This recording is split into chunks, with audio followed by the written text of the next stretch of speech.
Hello and welcome to Leadership and Culture in Healthcare. I'm Matthew Winn and I am your podcast host. And this episode is pulling the threads together of the whole of Series 2. In Series 2, we have heard from the National Guardian from Freedom to Speak Up, the Registrar and Chief Execs of Nursing and Midwifery Council, the General Medical Council, Chief Exec of the Care Quality Commission, and our Patient Safety Commissioner. Those are 5 really important, high-profile national organisations, and the podcast have really been unpacking with them. What do they do? What do they do in their organizations? How does it impact on healthcare providers? How does it impact on the people that use healthcare provision? And I guess thirdly, it's also focused on them as leaders. How do they lead nationally? I'm a jobbing NHS chief executive, and I know what I do every day to influence how care is delivered, what I do with our staff, what I do with other organizations. But what does that mean for someone who's at a national organization? And if you listen back to those 5 podcasts, which I'd encourage you to do, of course, there are some great kind of insights about what they get up to every day and probably some similarities. But I've listened back at them and I've looked at all my notes, and I wanted just to kind of pull the themes together in this podcast about what I've certainly learned from listening to those national leaders talk about their organizations and what they do. So here we go. Here's my first set of thoughts about what brings them all together and what's common across them all. So those 5 organizations are really very key. But if you slightly broadened the description of a national NHS or a national healthcare organization, not necessarily an NHS, I think you'd go even further, wouldn't you? You'd go into an organization called NHS Resolution. They're the people that deal with any claim against a statutory NHS provider or anybody who is commissioned to provide NHS care. You'd include NHS England, our oversight organisation at a national level. You'd look at the Parliamentary and Health Service Ombudsman, really important job in getting involved in disputes and also advising Parliament and our elective ministers of what's going on in the healthcare and coming up with conclusions as an ombudsman about when care has been deficient, when care has failed individuals. And I guess there are 2 other kind of regulatory organisations. There's the Healthcare Professionals Council, and then there's the Professional Standards Authority. And if you look at their website, you will realise that underneath them, there are 10 professional regulators, which includes the General Medical Council and Nursing and Midwifery Council, but there's 8 others covering the whole of UK and include Northern Ireland in that respect, which makes it even more complicated. So what the 5 I've spoken to, I am sure will be similar to those other ones that I've just mentioned. What do we kind of know? Firstly, clearly, relationships between national organizations is important because together they have a great opportunity to influence policy and how healthcare is delivered. So those are important relationships. Those must be important relationships. And when you listened to the podcast, I think you would have heard those different chief execs talk about how they try to make those relationships make a difference. And I'll come back to that in my final reflections, because there's lots of there's lots of individual endeavour in there, but I would probably think there's not much design almost in how those organisations fit together. I think the second area is information and insight. is available in abundance. They all collect so much information. The information from surveys, from individuals, from surveys of the public, from their frontline work that they do, whether it's the Care Quality Commission, the General Medical Council, the Freedom to Speak Up Guardian. They are all collecting copious amounts of information that allows us to have insight. But connected with my first point, I'm not sure whether we are joining the dots together to say, is that information and that insight available so we can support better accountability and improve regulation of our health and social care sectors? I think my third reflection is they all do distinctly different things. Now, I know you say, well, of course they do, Matthew. They're all set up to be different, but they all have very specific, some of them enshrined in statute, others not, important roles that are definable in their own right. And I think that's really important when we look to the future, because I think it's a mistake to say, oh, they all just do the same, but slightly differently. I don't actually think that's true. They all have distinct responsibilities that if we do something different in the future with our national organizations, our regulatory world, we must pay attention to the specifics, because otherwise we run the risk of losing something, even if it is already quite a complicated national space. I think fourthly, when I listen to all of those national organizations, they are agnostic about where and how care is delivered, and nearly all of them actually straddle health and care. Very few of them are either social care, care orientated, or healthcare separately orientated. Nearly all of them have staff or have responsibilities that straddle the totality of what we provide in the health and care world, whether that in the statutory sector or in the independent sector. And so they are in a very interesting position to talk about with authority and authenticity the totality of what goes on in healthcare, unlike many organizations. I think a fifth observation is when you distill everything down that those chief execs and registrars and leads talked about, I'd say the things that fly out of all of them in abundance are safety, public protection, and high quality care. If I was to unify under everything that they go on and simplify it down, all of them exist to protect the public, whether that's in a regulatory proactive way of services, or whether that's about adhering to the standards of doctors, dentists, nurses, midwives, allied health professionals. All of them do that. They are there for public protection, high quality care, and safety.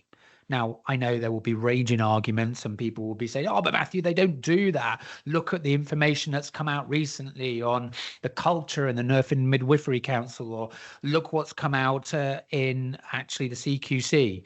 Yeah, but they are all set up with a purpose to be focused on safety, high quality care and public protection. And again, if we're thinking about the future of any change on those national organizations, I'm not getting any insight above anybody else.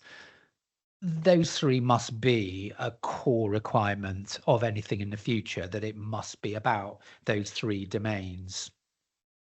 I think sixth observation from me is that they're statutory important for functions to fulfill, things like registration, compliance, standards, things that happened in revalidation, legal action, and complaints, are all in many respects absolutes. They are binary, sometimes decisions. Now, I know one could argue, especially with the Commission and how they operate at the moment and queries about its methodology and approach, that actually saying it's about absolutes is a bit of a nonsense.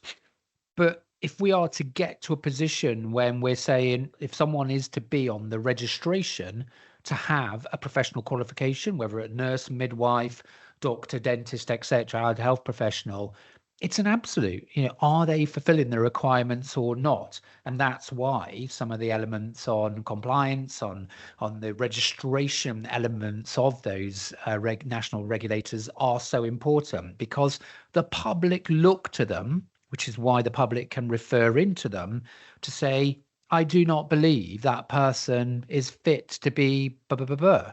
I do not believe that organization providing those healthcare services is fit to provide those healthcare services. And if one's looking at a national organization from a regulatory perspective, you need them to be absolute, don't you? You need them to be saying, yes, they are, or no, and this is the consequence and what we're doing about it. I think seventh reflections, whilst there are protocols about how they as national organizations share information and share concerns, either about individuals or about services or about providers themselves, I would say listening to those people talk, it's not designed to be erudite and solid. It is more, a protocol is about you need to opt in to operate within that way. So I know there are written down documents that say you must share information about X, Y, and Z. But to me, if I was to be critical and sitting back, I would say that perhaps will depend sometimes on chance, sometimes on the desire of the organizations to be doing that sharing of information, and sometimes clearly that will revolve around individuals. I think when I go into final thoughts, that's an area we have to crack, to say so much information, so much knowledge, so much rich insight into the activities of those organizations. How can we share that to be doing something better for the future? Last two thoughts on what I thought bound them all together. I think they were all grappling with how the changes have happened in how health and care is provided nowadays. I was very much taken by the discussion with both the Nursing and Midwifery Council and also the General Medical Council, and just the huge changes in who is coming into the registration nowadays. And actually 50% of people who are coming onto the GMC register weren't trained in UK institutions. They were trained abroad. Therefore, their job is remarkably different than it was 10 years ago, when actually the pipeline of people coming onto the registration list to be registered to be a practitioner in the UK was vastly different. And that's just one dynamic. The whole changes around digitalized care, patient activated care, where I'm in charge of my care and I will say what I need to happen, rather than you tell me as an organization, as a hospital, as a general practice about what I should be doing. Actually, the world's changing, isn't it? And those national organizations, whether it would be the Care Quality Commission, whether it would be the workforce registration worlds, have really got to catch up and are always catching up to say, are we in stride with how care is provided, and is our regulatory oversight the right one for what we're doing? And I guess the last point is going back to information. If those organizations, as they do, have vast amounts of information about providers, have vast amounts of information about different services, how do they use that to the greatest extent? So if we were to add in the Parliamentary Healthcare Ombudsman, if we were to add in NHS England, NHS Resolution, I kind of sit there thinking, well, why are we not being able, from that sharing of information, to get a single insight and one version of the truth. So I think if I was to pull three major conclusions and final thoughts about those national bodies and those people that I've been discussing with on the podcast, I would say firstly, information and insights must be pooled, it must be provided together, it must be aligned. So I heard examples of individual organizations, say, doing a state of care, I think it was around a Care Quality Commission, say, on maternity. Now, that was no doubt a very good document, but within the year, the Nursing and Midwifery Council was looking at the same topic, but through a lens of their domain and their workforce and the professional elements of nursing and midwifery attached with maternity care. And my guess is the Parliamentary Ombudsman and NHS Resolution would also be able to write similar reports from their side about what do they say about maternity services. Surely, in a modern area of aligned data, aligned insight, scarce resources, and the need to do things better, we have to get to a situation, for instance, if we're going to have national reports, say, about maternity care, surely it must come from standards, it must come from provision, it must come from the patient voice and the experience, it must come from a workforce professional viewpoint, and it must come from a regulatory viewpoint, so we get all views. So I think that would be one of my major challenges for those national organizations is how do they align? How do they design themselves to collide together to do their work, to make it simpler, to bring their intelligence, their insight into both individual service areas, individual workforce areas, or individual organizations, so it is more coherent and it makes sense. I think the second element, which goes back to probably where I started, was we need to make sure that actually our really important statutory functions in those regulatory organizations are completed and maintained to be highly competent, rapidly concluded, and consistent. If I was to look at some of the the absolute justifiable views on Care Quality Commission, on parts of those regulatory organizations, some of it comes around consistency, some of it comes around because of slowness, some of it comes around because actually the wrong experts are involved. So anything for the future that we are designing, surely we must maintain an absolute razor sharp high regard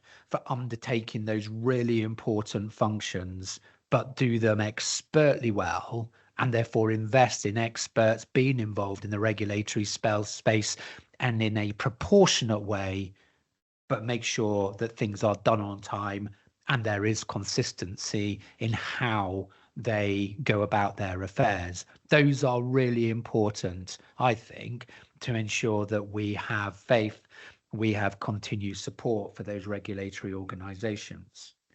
And then I guess the final point, which I'm sure people can debate till the cows come home, but let me give you my view on this, is that there are so many regulatory organizations, surely even maintaining the really important statutory functions, the core purpose of those different organizations and the regulatory elements in registrars, etc., I could only think, given the commonality, and I've talked about 9 areas where I think they've got absolute commonality, surely it's time to think about, is there a simpler, more refined and defined way to organize those different separate organizations into a better pattern?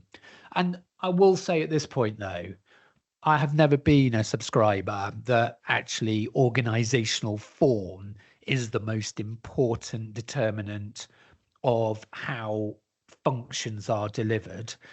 But I've been thinking a lot about this recently. I'm leading two organizations to mutually merge together because it absolutely makes sense that we actually don't carry on being our separate entities and we pool our expertise and resources. So you would think that I would be putting a lot of time and energy into thinking, actually, why are we doing this? Is this the right thing to do? How can we do this? Then having these national conversations has really made me think surely there could be a common architecture, a single board, a single guiding mind that helps these things together. Because if we want to get really great, rapid, focused, standardized regulatory work, or whether it's about workforce or care provision or about the important aspects, for instance, that Patient Safety Commissioner undertakes at the moment, actually they will share a huge amount of common architecture in terms of their support services. They will share a lot of similar relationships. I wonder whether it's the time now to say, actually, there are 10 regulators around our different workforce. There are at least 1, 2, 3, 4, 5, 6, 7, or 8 more organizations operating at the national level. That's before you get into the far more niche areas of things like the Medicines and Healthcare Products Regulatory Agency and the National Institute for Healthcare Excellence, which I think I haven't even talked about and are kind of separate in this respect. Surely now's the time to say, actually, there must be a kind of distinctive role for the regulatory alignment and structure, and there must be a distinct role for those that are focusing on safety and a voice that helps, facilitates, convenes, advocates, and influence policy, which I heard in droves from the Freedom to Speak Up Guardian and the Patient Safety Commissioner in terms of what they're doing. So maybe that's an easier split, is actually bring together those that actually bring the voice of the individual who uses services, talks about the change that's needed, and is a dispassionate, that's probably the wrong word, but is a respective, separate voice that says this is how we should be doing it, and policymakers and regulators, you need to pay attention, versus bringing and aligning the regulatory environment into something more meaningful. Now, I think there's no point in doing that unless it improves the outcome and speeds up the outcome and makes it a more standardized approach for that regulatory environment. There's no point in making organizational change at that national level or local level unless we can design something that is better for the future and undertakes these seriously important regulatory relationships and tasks. But I think it's worth opening up the conversation in a real way. And as I understand it, once Penny Dash, the esteemed chair of the Northwest London ICB Integrated Care Board, who is undertaking a rapid review of the Care Quality Commission, I understand she will then be broadening out her approach to look at the rest of the regulatory world. I hope Penny and her great team will be looking at the things that bind all of our regulators together, the things that are separate, and maybe work through some options to say, could this all be done in a better way that is potentially more appropriate, perhaps cheaper, and less confusing? So finally, our regulatory national world is more coherent and less disparate to enable great care to flourish out where care is provided, and to be accountable to our patients and our local population for knowing that they're doing their job right. So folks, those are my thoughts. Take it or leave it. I have no more insight or more knowledge about what may happen in Penny's future world, but I thoroughly enjoyed those conversations with those great national leads. Two of them have since stepped down and they weren't cause and effect before you ask. But there are people cracking away to improve how all that regulatory world works. I think they do such an important role that, frankly, is still very much separate from what we all understand and what we do. We easily blame them for when things go wrong, but we're very light on saying actually the important functions that they're doing help provide safety, help protect the public, and help quality care be developed. And if the future regulatory world is revolving around anything, those three dynamics of public protection, safety, and high quality care, I think, are the basis on which any of that should be designed and founded for the future. Folks, hope that's been helpful as insights from me listening over the last series, which is series 2. Please do continue downloading this podcast in leadership and culture and healthcare. We're about to embark on series 3, where we're going to go in somewhere and we're going to be talking with the national leaders of independent healthcare providers. And we have a set of conversations coming every other week, Wednesday, 7 a.m. with those leaders. And at the end of it, I will be having a 3-way conversation with some experts to say, what's the difference between independent healthcare and the NHS world? What can we learn from each other? And how do we coexist together? So I hope you'll enjoy that. And series 4 and 5 are in development right now as well. And as ever, if you have any thoughts about what you might want this health podcast to develop on future series, would love to hear from you and get your feedback. Bye for now.